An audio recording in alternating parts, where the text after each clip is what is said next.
Pada malam hari ini kita akan meneruskan penyelidikan kita dari kitab Mazmur. Mari kita buka Alkitab kita kepada buku Mazmur. Di tengah itu Mazmur, pasalnya yang ke-42. Mazmur pasal yang ke-42. Saya baca untuk saudara sekalian. Mazmur 42 adalah Mazmur pembukaan dari jilid kedua Mazmur, yang dari Mazmur 42 sampai 72 itu ada dibukukan menjadi jilid kedua. Dan jilid pertama dari Mazmur adalah dari Mazmur pasal 1 sampai pasal yang ke-41. Saudara-saudara, jilid yang kedua ini dibuka dengan satu Mazmur yang disebut Mazmur kerinduan kepada Allah.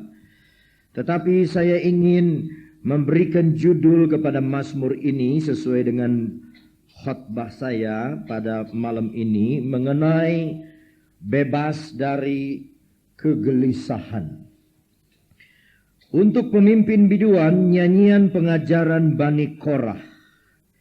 Seperti rusa yang merindukan sungai yang berair, demikianlah jiwaku merindukan Engkau, ya Allah. Jiwaku haus kepada Allah yang hidup. Bilakah aku boleh datang melihat Allah? Air mataku menjadi makananku siang dan malam, karena sepanjang hari orang berkata kepadaku, di mana Allahmu? Inilah yang hendak ku ingat, sementara jiwaku gundah gulana. Bagaimana aku berjalan maju dalam kepadatan manusia, mendahului mereka melangkah ke rumah Allah dengan suara sorak-sorai dan nyanyian syukur dalam keramaian orang-orang yang mengadakan perayaan. Mengapa engkau tertekan, hei jiwaku, dan gelisah di dalam diriku? Berharaplah kepada Allah, sebab aku akan bersyukur lagi kepadanya, penolongku dan Allahku. Jiwaku tertekan di dalam diriku, sebab itu aku teringat kepadamu dari tanah sungai Yordan dan pegunungan Hermon, dari gunung Mizar. Samudra raya berpanggil-panggilan dengan deru air terjunmu. Segala gelora dan gelombangmu bergulung melingkupi aku. Tuhan memerintahkan kasih setianya pada siang hari, dan pada malam hari aku menyanyikan nyanyian, satu doa kepada Allah kehidupanku. Aku berkata kepada Allah gunung batuku, mengapa engkau melupakan aku? Mengapa aku harus hidup berkabung di bawah himpitan musuh? Seperti tikaman maut ke dalam tulangku, lawanku mencela aku sambil berkata kepadaku sepanjang hari, di mana Allahmu? Mengapa engkau tertekan, hai jiwaku? Dan mengapa engkau gelisah di dalam diriku? Berharaplah kepada Allah, sebab aku bersyukur lagi kepadanya, penolongku dan Allahku. Nyanyian ini diperuntukkan, dikirimkan kepada pemimpin biduan, pemimpin sangkur. Saya baru pulang dari Pasuruan. Di Pasuruan ada kebaktian antar gereja-gereja sepasuruan. Lalu habis kebaktian saya ditemui oleh pendeta GKI. Dan istrinya tanya sama saya. Istrinya itu pemimpin paduan suara. Saya lihat-lihat ini pemimpin paduan suara. Ini kok lincah gitu ya nyanyinya. Senang ini ibu pendeta. Tahu-taunya dia berkata, kenal nggak katanya Ibu Stefanus di Jakarta? Saya bilang kenal, dia suka pimpin puji-pujian di dalam kebaktian saya. Itu taci saya katanya. Dalam hati saya, pantas. Sebab kakak beradik ini suka memimpin, menjadi pemimpin biduan. Jadi saudara-saudaraku, Nyanyian ini yang diolah oleh Daud diperuntukkan untuk pemimpin biduan. Lalu yang kedua dikatakan nyanyian ini adalah nyanyian pengajaran. Jadi nggak bisa salah. Kalau kita lakukan ini pasti akan menjadi satu pelajaran bagi kita untuk kita alami. Mazmur ini, bagian kedua ini dimulai dengan kerinduan seorang umat Allah kepada Allahnya. Seperti rusa yang merindukan sungai yang berair, demikianlah jiwaku merindukan Engkau, ya Allah. Seekor rusa, dia tidak sembarang minum. Dia tidak sembarang minum air apa saja, minum tidak. Dia akan memilih air yang jernih. Bahkan dia akan memilih bagian dari mata air, bagian sungai yang lebih ke hulu. Sebab rusa ini selalu menginginkan minum air yang jernih, yang bening. Demikian juga Daud, dia berkata, kerinduanku kepadamu ya Tuhan, sama seperti rusa rindu air yang bening, air yang jernih. Saudara-saudaraku, kita maju sedikit ke depan, kita melihat Mazmur 23. Di dalam Mazmur 23, Daud menganggap Allah itu adalah gembalanya. Mazmur 23 ayat yang kedua, ia membaringkan aku di padang yang berumput hijau, ia membimbing aku ke air yang tenang. Daud mengumpamakan diri sebagai domba. Dan Allah sebagai gembala, dia merindukan ketenangan. Tetapi di dalam Mazmur 42, dia merindukan kebeningan, ketulusan. Dia merindukan satu air yang benar-benar jernih, yang benar-benar bening. Saya mau katakan kepada saudara, saudara harus rindu kepada Allah. Saudara harus rindu kepada Tuhan. Sama seperti rusa merindukan air yang jernih. Rusa itu tidak akan berhenti sebelum dia temukan air yang bening, air yang jernih. Kalau Mazmur 23, gembala yang membawa kepada air yang tenang. Mazmur 42, diri kita yang merindukan air yang jernih. Air yang tidak kotor, air yang tidak keruh, tetapi yang jernih. Saudara-saudaraku, Yesus juga mengatakan, aku inilah air yang hidup. Siapa yang minum daripadaku, dia tidak haus lagi. Melainkan dia akan mendapatkan satu mata air hidup yang akan mengalir sampai kepada hidup yang kekal. Dunia juga memiliki mata air. Tetapi nanti akhirnya berbalik jadi air mata. Dunia seperti fata morgana. Dilihat dari jauh seperti air. Dikejar tidak ada air. Dilihat jauh seperti akan memuaskan. Dikejar tidak memuaskan. Dilihat dari jauh seperti akan memuaskan jiwa kita. Didekati dia tidak ada. Inilah dunia. Tetapi Daud sudah mendapatkan kuncinya. Dia merindukan Allah seperti satu rusa merindukan air yang jernih. Air yang bening. Ayat ketiga. Jiwaku haus kepada Allah yang hidup. Bilakah aku boleh datang melihat Allah? Ini bukan basa-basi. Banyak anak Tuhan orang Kristen nyanyinya basa-basi. Ku rindu Yesus lebih dari semua. Sebelum ku saksikan pada yang lain. Sepanjang hidupku ku rindu padanya. Ku rindu Yesus lebih dari semua. Tetapi begitu sakit, dia minta obat yang nomor satu supaya cepat sembuh. Kerinduannya basa-basi. Tetapi Daud tidak basa-basi. Bilakah aku boleh datang melihat Allah? Rasul Paulus dalam Filipi pasal 3 dia juga berkata, aku ingin bersama dengan Allah sebab itu yang terbaik. Bilakah aku boleh datang melihat Allah? Saya katakan sama jemaat saya di Cianjur, umpamanya saudara tidak mati-mati di dunia ini. Boleh hidup seterusnya di dunia ini. Tapi dunia yang macam begini nih, pada minta mati semua. Betul saudara? Coba saudara nggak mati, nggak diizinkan mati sama Tuhan. Tapi hidup di dunia yang macam kayak gini. Nggak ada yang betah. Nggak ada. Semua pada bakalan nanti satu kali pada minta mati. panjang umurnya, tapi tidak ada satu orang yang akan menginginkan dia umur 200 tahun. Gak akan. Ya. Tapi ada satu ingatan Daud ayat 5. Inilah yang hendak ku ingat, sementara jiwaku gundah gulana. Ini bahasa Seloka. Gundah gulana adalah kata lain dari gelisah. Umat Allah juga kadang-kadang bisa gelisah. Hamba Tuhan juga bisa gelisah. Rasul juga bisa gelisah. Yohanes Pembaptis bisa gelisah. Petrus pun gelisah. Anak-anak Tuhan juga kadang-kadang gundah gulana, gelisah. Tapi ada sesuatu yang mengingatkan kepada Daud. Sementara jiwaku gundah gulana, sementara jiwaku gelisah, aku ingat bagaimana aku berjalan maju dalam kepadatan manusia, mendahului mereka melangkah ke rumah Allah dengan suara sorak-sorai dan nyanyian syukur dalam keramaian orang-orang yang mengadakan perayaan.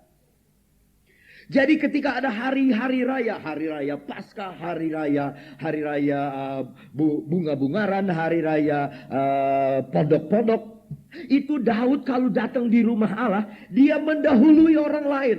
Sementara banyak ribuan orang sedang menziarah ke arah Yerusalem, Daud itu dia maju katanya. Dia mendahului orang-orang untuk lekas masuk di bait Allah. Pada saat apa? Pada waktu gelisah. Saudara, kalau saudara lagi gelisah, obatnya bukan nonton televisi. Pada waktu saudara gelisah, obatnya bukan ambil pil tidur, pil tenang, lalu diminum. Supaya tenang, supaya gak gelisah. Habis pengaruhnya gelisah lagi. Kalau saudara gelisah, obatnya bukan saudaraku minum kopi. Kalau saudara gelisah, bukan saudara lalu ke night club. Kalau saudara gelisah, obatnya bukan ke bar, lalu saudara semalam suntuk di sana. Bir berbotol-botol. Saudara bingung kenapa gak mabok-mabok. Habis birnya diisi air teh. Gelisah itu saudara-saudaraku bukan tidak ada obatnya karena saudara lalu pasang forecast. Gelisah itu obatnya saudara tidak bisa diobati dengan keliling dunia. Gelisah ini hanya bisa diobati kalau saudara berhaus kepada Tuhan. Sebab dialah obat satu-satunya untuk kegelisahan kita. Daud begitu dia gelisah, dia mendahului orang lain untuk maju di dalam rumah Allah, untuk datang ke gereja, untuk datang ke tempat persekutuan, untuk mencari Allah. Dia mendahului orang lain. Saudara-saudaraku, saya seringkali bangga. Seringkali saya goyang-goyang kepala dan berterima kasih. Terima kasih Tuhan. Jam 5:15 saya lihat mobil-mobil udah pada parkir di Tanah Abang. Aduh, ini anak-anak Tuhan begitu rindu akan firman Allah. Makanya saya bela-belain ini belum mandi. Karena saya lihat saudara-saudaraku begitu rindu akan firman Allah. Belum mandi juga tapi semprot ada. Ya. Saudara-saudaraku, Daud mendahului orang lain, mendahului. Kadang-kadang kita suka mendahului kalau soal berkat, soal pembagian, mendahului. Dua murid Yesus bilang sama Yesus, kalau Yesus nanti sampai di sana, di sorga, boleh nggak saya duduk di sebelah kanan? Lalu kawan saya ini, teman saya duduk sebelah kiri Yesus, jadi paman patih. Kalau soal kedudukan ingin mendahului, tapi Daud tidak, dia mendahulukan Allah. Yesus berkata, cari dulu kerajaan sorga beserta segala kebenarannya. Maka tetek bengek segala-galanya itu akan aku tambahkan kepadamu. Cari dahulu, dahulukan. Kejar, seperti khotbah saya Selasa yang lalu. Kejar, itu Rasul Paulus mengejar sesuatu di depannya. Jadi dahulukan Tuhan, dahulukan Tuhan, dahulukan Tuhan. Dengan suara sorak-sorai dan nyanyian syukur. Bukan pakai kalau kegede. Ya berapa ya? Jam 6 ada. Oke, sopir berapa? Oh tidak, Daud ini terus dia mendahulukan Allah, dia mengejar Tuhan. Dia punya kehausan ini betul-betul, saudaraku, seperti rusa rindu akan sungai. Dengan suara sorak-sorai, tadi nyanyian pertama rasanya kita nggak mau berhenti. Rasanya kita nggak mau berhenti. Dengan suara sorak-sorai dan nyanyian syukur dalam keramaian orang-orang yang mengadakan perayaan. Tapi justru Daud sedang dalam keadaan gelisah. Kita baca ayat 6. Mengapa engkau tertekan, hei jiwaku? Dia bicara kepada dirinya sendiri. Dan gelisah di dalam diriku. Berharaplah kepada Allah, sebab aku akan bersyukur lagi kepadanya, penolongku dan Allahku. Ini diulangi dalam ayat 12. Mengapa engkau tertekan, hei jiwaku? Dan mengapa engkau gelisah di dalam diriku? Berharaplah kepada Allah, sebab aku bersyukur lagi kepadanya. Ayat 6, aku akan bersyukur. Tetapi ayat 12, aku bersyukur lagi kepadanya, penolongku dan Allahku. Saya pernah katakan berulang-ulang, segala sesuatu yang dikatakan sampai 2 kali, itu penting. Itu penting. Itu penting. Saya mau bicara banyak tentang kegelisahan. Khotbah ini lahir pada waktu saya menunggu anak saya yang sakit. Ketika tiba-tiba anak saya kena demam berdarah, lalu dia muntah darah sampai 3 kali, saudara. Dia terjatuh dari tempat tidur pada jam 1 malam. Istri saya menjerit dan memeluk anak ini. Dan dia bilang, Yesus, Yesus. Itu jeritan istri saya, itu keluar dari dasar hatinya. Dia sudah tidak tahu harus berkata apa. Dia tidak tahu harus berbuat apa. Dia hanya bilang, Yesus, Yesus. Terus hati saya jadi gelisah. Kami terus jadi gelisah. Tidak tahu harus berbuat apa. Saudara-saudara saya berdoa. Hati tetap gelisah. Lalu saya lari kepada firman Allah. Itu sebabnya saudara, dalam segala percobaan persoalan lari sama firman Tuhan. Saya lari kepada firman Tuhan. Dan saya bilang, Tuhan bicaralah kepada saya. Saya memerlukan firman-Mu. Tengking penyakit sudah. Mendoakan sudah. Tetapi pada saat keadaan yang sangat kritis itu, saudara-saudaraku, gelisahlah hati saya. Tetapi setelah lewat ini khotbah lahir. Saudara, ini khotbah lahir pada tanggal 6 Januari jam 3 pagi. Pada waktu gelisah ini, saudara-saudaraku, saya buka kitab Nabi Yesaya. Kita buka sama-sama. Di dalam kitab Nabi Yesaya patsalnya yang ke-28. Maka ada ayat yang seolah-olah corong yang keras berbunyi di dalam hati saya. Yesaya 28. Setelah Mazmur itu ke belakang kita ketemu Yesaya 28. Ayat yang ke-16. Sebab itu beginilah firman Tuhan Allah. Sesungguhnya aku meletakkan sebagai dasar di Sion sebuah batu. Batu yang teruji. Sebuah batu penjuru yang mahal. Satu dasar yang teguh, siapa yang percaya tidak akan gelisah. Ketika saya baca ini ayat, saudara-saudaraku, rasanya saya jadi raksasa yang besar. Iman saya rasanya bangkit setinggi gunung. Asalnya saya begitu gelisah. Asalnya saya begitu, saudara-saudaraku, ngeri dengan keadaan ini. Sebab trauma itu, saudara-saudaraku, saya baru khotbah, dia justru datang kepada saya. Anakmu yang pertama meninggal. Ini juga sebab dia sudah tidak ingat, saudara-saudaraku. Dia ngaco, meracau. Dia bilang sama mamanya, kapal perang sudah disiapkan tidak persenjataan-persenjataannya. Sebab dia biasa baca Megaloman, dia biasa baca itu, saudaraku, Star Wars. Jadi ketika dia panasnya sampai 40, ini anak muntah darah. Dia ingat-ingat yang demikian, saudara-saudaraku, dia sudah tidak sadar. Lalu saya dapat lagi ayat di dalam Yesaya pasal 30. Di dalam Yesaya 30 ayat 15. Sebab beginilah firman Tuhan Allah yang Maha Kudus Allah Israel. Dengan bertobat dan tinggal diam, kamu akan diselamatkan. dalam tinggal tenang, artinya tidak gelisah, dan percaya terletak kekuatanmu. Ayat-ayat selanjutnya adalah ayat-ayat teguran. Tetapi ayat 15a itu, saudara-saudaraku, menjadi satu penglipur lara, menjadi satu obat. Bapak-bapak dan ibu-ibu pada malam hari ini, berapa banyak kali kita gelisah dari 1001 macam persoalan. Coba angkat tangan siapa yang suka gelisah. Yohanes Pembaptis pernah gelisah. Katakan, ini Yesus ini Mesias atau bukan? Ketika dia di penjara. Elia pernah gelisah. Tuhan, aku minta mati daripada dikejar-kejar sama Isabel. Dan kadang-kadang kalau kita sudah di pinggir jurang percobaan, hati kita terpengaruh gelisah.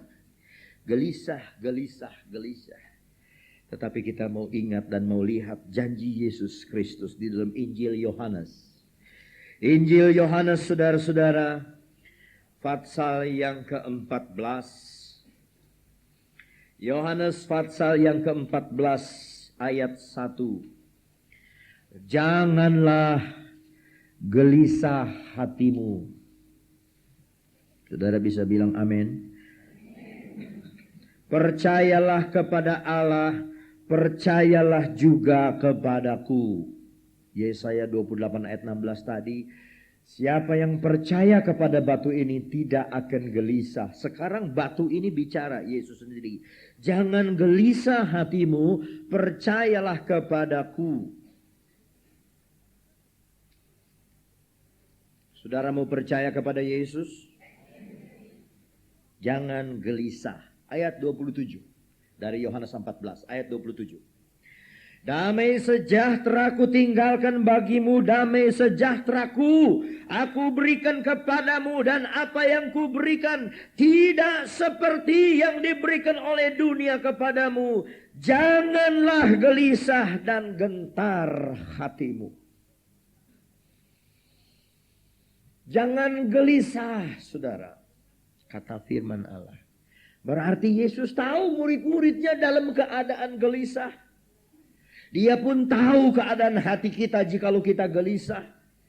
Kita lihat rumah tangga kita ada sedikit kecemasan, ada kegelisahan. Kita lihat situasi keluarga kita, kita lihat situasi anggota keluarga kita yang sakit. Kita lihat keadaan mungkin perusahaan kita yang sakit. Kita mulai dirundung kegelisahan. Kita mulai melihat, saudara-saudaraku, situasi yang mengitari di sekitar kita. Kita mulai gelisah. Saya ingat, saudaraku, orang-orang Israel ketika mau melewati Laut Kulsum. Di depannya ada Laut Kulsum, di sebelah kiri padang belantara, di sebelah kanan pegunungan. Di belakang ada tentara-tentara dari Mesir. Mereka gelisah. Tetapi Yesus katakan, saudara, dia berkata dengan sungguh-sungguh, aku beri damai kepadamu. Aku punya damai bukan yang dari dunia. Jangan gelisah hatimu. Jangan engkau gelisah. Jangan engkau gelisah dan gentar hatimu. Saudara-saudara, beberapa jemaat saya datang menjenguk anak saya dan berdoa di kamar. Saya tinggalkan mereka. Saya tidak tahan, air mata saya keluar. Guru-guru sekolah minggu berdoa, saya tidak tahan, saya tinggalkan mereka. Mereka berdoa. Tetapi ketika saya dapat firman Allah ini mengenai jangan gelisah, saya katakan tadi, saya rasanya seperti raksasa yang kuat. Itu roh Allah bangkit di dalam diri saya. Dan saudara-saudaraku, saya melihat segala sesuatu jadi kecil. Dan saya melihat Allah yang kita sembah adalah Allah yang besar. Patut dikatakan oleh Daud, dia punya jiwa gelisah. Dia punya jiwa gelisah, tapi dia berkata dengan iman. Kenapa? Hei jiwaku, kenapa engkau gelisah? Percayalah kepada Allah. Kenapa engkau susah? Percaya kepada Tuhan. Kenapa engkau gelisah? Adakah di antara saudara yang sama seperti kejadian ini, gelisah di dalam hati kita? Mari tanamkanlah firman Allah dalam hati kita, supaya kita, saudara-saudaraku, tidak gelisah. Di dalam Amsal Soleman Fatsal 1 juga ada ayat yang berbunyi hampir sama. Amsal Soleman Fatsal 1 ayat yang ke-23. Saya baca bagi saudara. Berpalinglah kamu kepada teguranku. Sesungguhnya aku hendak mencurahkan isi hatiku kepadamu dan memberitahukan perkataanku kepadamu. Oleh karena kamu menolak ketika aku memanggil, dan tidak ada orang yang menghiraukan ketika aku mengulurkan tangan. Bahkan kamu mengabaikan nasihatku dan tidak mau menerima teguranku. Aku akan mentertawakan celakamu. Aku akan berolok-olok apabila kedahsyatan datang ke atasmu. Apabila kedahsyatan datang ke atasmu seperti badai, dan celaka melanda kamu seperti angin puyuh. Apabila kesukaran dan kecemasan datang menimpa kamu, Tuhan tidak akan ikut campur kalau kita gelisah dan tidak mau bertobat. Tetapi kalau kita bertobat kepada Tuhan, haleluya, Tuhan berkata, jangan gelisah, Dia mau membela kita. Kita kembali kepada Mazmur 42 tadi, dan kita akan melihat beberapa ayat yang lain dari sabda Tuhan tersebut. Mazmur 42 ayat yang ke-7. Jiwaku tertekan dalam diriku. Sebab itu aku teringat kepadamu dari tanah sungai Yordan dan pegunungan Hermon, dari gunung Mizar. Kalau saudara punya jiwa tertekan, reaksi saudara apa? Ada banyak orang reaksinya negatif. Sampai negatif, begitu negatif, mereka berani bunuh diri. Di Jepang sekarang mulai ada satu tren, satu mode. Anak-anak belasan tahun, anak-anak remaja, kalau sekolah itu kelas SMP, laki perempuan, punya tren sekarang, mudah bunuh diri. Orang-orang berkata seperti mode, tetapi saya mau katakan, orang-orang yang bunuh diri adalah mereka yang tidak bisa mengatasi ketika jiwanya tertekan. Ada orang yang tidak bunuh diri, tetapi ketika jiwa tertekan, iman tidak tahan, saudara-saudaraku, pikiran terganggu. Ada yang kesehatan terganggu. Istilahnya sekarang adalah, apa tuh? Istilah kesehatan sekarang. Tuh, saudara udah tahu. Saudara udah tahu, saudara udah kenal namanya. Stres. Tertekan, stres. Saudara jangan anggap remeh ini stres. Stres itu saudaraku nggak ada kasih tenggang waktu. Begitu stres, saudara bisa berangkat. Stres. Jantung kita stres, keadaan ini stres. Nah, reaksi saudara apa? Ada orang yang stres lalu merokok. Ya, merokok. Sebab ada orang bilang kalau saya nggak ngerokok nggak tenang. Kalau saya merokok tenang. Dia melarikan diri kepada rokok itu karena stres. Makanya orang yang merokok itu kadang-kadang dia masih terganggu kejiwaannya, tertekan. Ya, kalau mau ketemu pejabat, mau ketemu apa, udah gugup rokok. Ya. Mertua lewat, rokok. Ya, tukang kredit lewat, rokok, segala rokok. Ya, saudara-saudara. Saya pernah lihat kalau waktu saya lagi pulang gitu ya, habis dari Tanah Abang, ada yang bawa Alkitab lalu merokok. Ya, saya pernah lihat. Saya pernah lihat juga waktu mau ke Tanah Abang, ada orang merokok udah deket sini, lempar.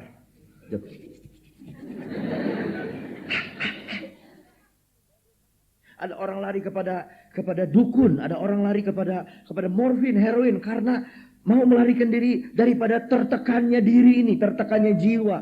Tapi Daud bilang, begitu dia merasa ada tekanan, dia ingat sama Tuhan. Asal saudara ditekan, ada tekanan di dalam keadaan apapun juga, satu nasihat saya, satu nasihat firman Allah, ingat Tuhan. Ingat Tuhan, kalau udah pikiran gelap datang, kita mau ambil jalan pendek. Ingat Tuhan. Kalau kita sudah mau mengambil jalan pendek, kita mau putus asa. Ingat Tuhan. Dikatakan dari tanah sungai Yordan sampai pegunungan Hermon. Dari yang rendah sampai yang tinggi. Dari keadaan kita percobaan yang kecil sampai percobaan yang besar. Ketika tekanan itu datang, ingat Tuhan. Dari sungai Yordan, dari pertama, dari yang sederhana, yang kecil-kecil persoalan. Ingat Tuhan, sampai persoalan yang tinggi kayak Gunung Hermon. Ingat Tuhan, inilah Daud, saudara-saudaraku. Dia punya pengalaman dengan Allah luar biasa. Ingat kepada Tuhan. Lalu ayat ke-8 ini, samudra raya berpanggil-panggilan dengan deru air terjunmu. Dalam salinan bahasa Inggris, bunyinya deep